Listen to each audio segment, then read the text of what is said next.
સુરતથી સમાચાર, જ્યાં સાયબર ફ્રોડમાં ગુડસી ટોકના બે વોન્ટેડ આરોપી પકડી પડાયા છે. આરોપી નિખિલ મકવાણા અને દિનેશ મકવાણા પકડી પડાયા છે. શખ્સોએ કર્યું હતું ₹200 કરોડનું સાયબર ફ્રોડ.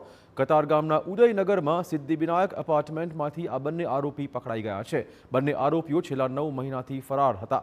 POS અને પેટીએમ મશીન, લેપટોપ, રાઉટર મળી આવ્યા છે.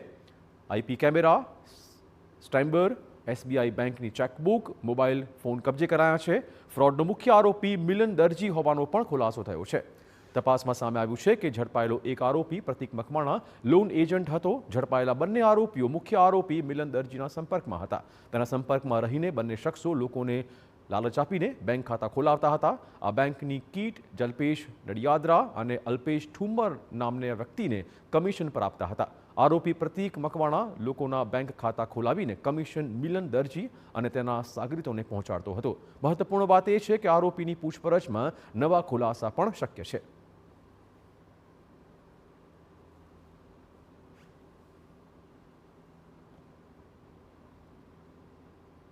जितने भी भोले लोग होते हैं, गरीब लोग होते हैं, उनके नाम का अलग अलग बैंक अकाउंट, और फिर जो बैंक अकाउंट की किट्स जो होती हैं वो कमीशन बेसिस पे आगे डमी अकाउंट तरीके जो साइबर फ्रॉडस्टर्स होते हैं उनको प्रोवाइड करवाते हैं, जिससे कि यह होता है कि जितने भी साइबर क्राइम का पैसा है वो इन अकाउंट्स में ट्रांसफ़र हो जाता है, और ट्रांसफ़र होने के बाद इनका अकाउंट का ट्रेस नहीं हो पाता और इन अकाउंट से विड्रॉ हो जाता है.